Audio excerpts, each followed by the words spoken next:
Assalamualaikum warahmatullahi wabarakatuh. Terima kasih kepada Ibu dosen dan kepada teman-teman mahasiswa semua. Tak lupa kita panjatkan doa kepada kehadirat Allah Subhanahu wa Ta'ala yang atas limpahan rezekinya kita kelompok 1 bisa presentasi pada kesempatan ini. Izinkan saya, Hima Yunia Irnadia, sebagai ketua kelompok untuk membacakan materi apa yang akan kita presentasikan berikut ini dengan topik keunggulan komparatif. Keunggulan mutlak. Pandangan teori klasik berkembang pada abad ke-18.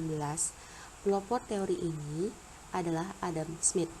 Pandangan ini berpendapat bahwa logam mulia tidak mungkin ditumpuk dengan surplus ekspor karena logam mulia akan mengalir dengan sendirinya melalui perdagangan internasional atau price specie flow mechanism. Adam Smith menginginkan tidak adanya campur tangan pemerintah dalam perdagangan bebas, karena perdagangan bebas membuat orang bekerja keras untuk kepentingan negaranya sendiri dan sekaligus mendorong terciptanya spesialisasi. Dengan terciptanya spesialisasi, maka negara akan menghasilkan suatu produk yang memiliki keunggulan mutlak atau absolute advantage. Dalam pandangan kritisnya, Adam Smith mengemukakan teori absolute advantage atau keunggulan mutlak, di mana negara akan memperoleh manfaat perdagangan internasional karena melakukan spesialisasi produksi dan mengekspor barang jika negara ini memiliki keunggulan mutlak tersebut dan akan mengimpor barang bila tidak memiliki ketidakunggulan mutlak. Walaupun negara yang satu dengan negara lainnya, misalnya Amerika Serikat dengan Kanada, sama-sama dapat menghasilkan dua jenis barang yang berbeda, tetapi salah satu dari kedua jenis barang tersebut harus dipilih oleh Amerika Serikat atau Kanada. Barang mana yang lebih menguntungkan baginya untuk menghasilkan sendiri yang didasarkan atas keuntungan mutlak atau absolute advantage. Teori keunggulan mutlak didasarkan pada asumsi pokok antara lain. Yang pertama, faktor produksi yang digunakan hanya tenaga kerja. Yang kedua, kualitas barang yang diproduksi kedua negara sama. Yang ketiga, pertukaran dilakukan secara barter atau tanpa uang. Yang keempat, biaya transport diabaikan. Yang kedua, keunggulan komparatif. Teori keunggulan komparatif dikemukakan oleh David Ricardo. Teori ini merupakan pelengkap dan perbaikan terhadap teori keunggulan mutlak. Teori keunggulan komparatif menekankan bahwa spesialisasi dapat meningkatkan efisiensi produksi. Negara dianjurkan untuk melakukan spesialisasi produk dan mengekspor produk yang mempunyai keunggulan komparatif dan mengimpor produk yang tidak memiliki keunggulan komparatif. Dengan spesialisasi pada beberapa produk, berarti tidak memproduksi barang yang lain, sehingga perdagangan antara negara menjadi sangat esensial. Negara atau perusahaan sebaiknya memfokuskan pada produksi komoditas yang mempunyai keunggulan komparatif dibandingkan negara lain. Faktor yang dilihat adalah seberapa jauh produktivitas tenaga kerja dalam memproduksi suatu barang. Bila dua negara melakukan spesialisasi dalam memproduksi suatu barang yang mempunyai keunggulan produktivitas, maka keduanya akan mendapatkan keuntungan dari perdagangan tersebut. Teori keunggulan komparatif menyatakan bahwa perdagangan masih bisa terjadi dan menguntungkan antara dua negara meskipun hanya satu negara yang mempunyai keunggulan mutlak pada kedua jenis barang. Pertukaran akan terjadi dan tetap menguntungkan bila masing-masing negara punya keunggulan komparatif. Keunggulan komparatif pengertiannya adalah keunggulan yang dimiliki suatu negara karena memiliki keunggulan lebih besar pada suatu barang dibandingkan barang lain. Sedangkan negara lain memiliki kelemahan yang lebih kecil pada barang lainnya.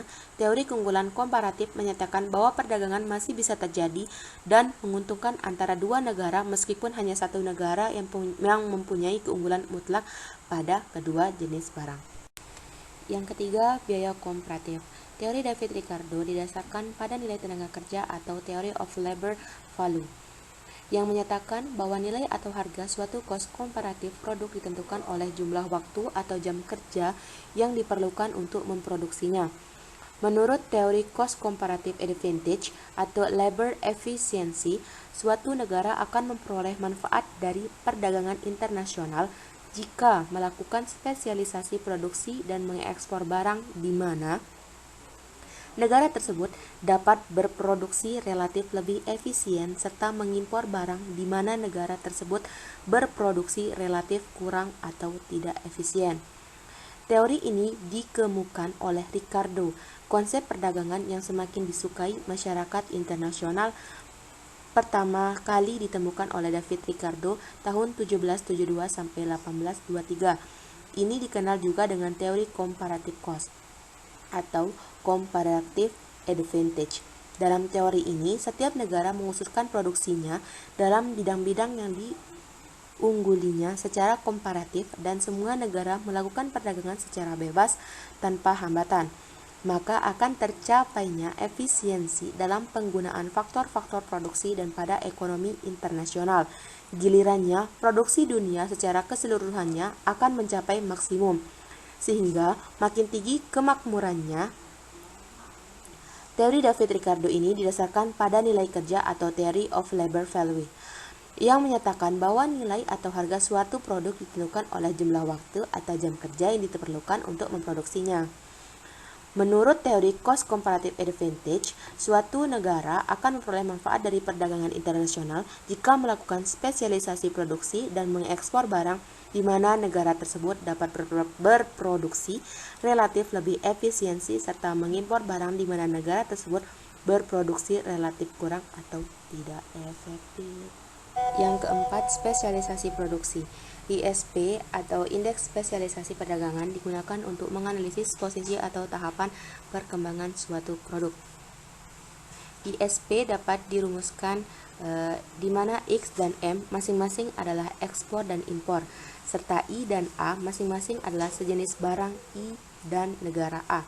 Secara implisit, indeks ini mempertimbangkan sisi permintaan dan sisi penawaran, di mana ekspor identik dengan suplai domestik dan impor adalah permintaan domestik, atau sesuai dengan teori perdagangan internasional, yaitu teori net of surplus, di mana ekspor dari suatu barang terjadi apabila ada kelebihan atas barang tersebut di pasar domestik. Jika nilai positif di atas 0 sampai 1, maka komoditi bersangkutan dikatakan mempunyai daya saing yang kuat atau negara yang bersangkutan cenderung sebagai pengekspor dari komoditi tersebut. Sebaliknya, daya saingnya rendah atau cenderung sebagai pengimpor jika nilainya negatif di bawah 0 hingga -1. Kalau indeksnya naik berarti daya saingnya meningkat, dan begitu juga sebaliknya. Indeks ISP tersebut juga dapat digunakan untuk mengidentifikasi tingkat pertumbuhan komoditi dalam perdagangan yang terbagi ke dalam 4 tahap. Yang pertama, tahap pengenalan. Ketika suatu industri di suatu negara, sebut A, mengekspor produk-produk baru dan industri pendatang belakangan, di negara B impor produk-produk tersebut. Dalam tahap ini, nilai indeks ISP dari industri latercomer ini adalah -1,00 sampai -0,50. Yang kedua, tahap substitusi impor. Pada tahap ini, industri di negara B menunjukkan daya saing yang sangat rendah, dikarenakan tingkat produksinya tidak cukup tinggi untuk mencapai skala ekonominya. Industri tersebut mengekspor produk-produk dengan kualitas yang kurang bagus dan produksi dalam negeri masih lebih kecil daripada permintaan dalam negeri. Dengan kata lain, untuk komoditi tersebut, pada tahap ini negara B lebih banyak mengimpor daripada mengekspor. Yang ketiga, tahap kematangan.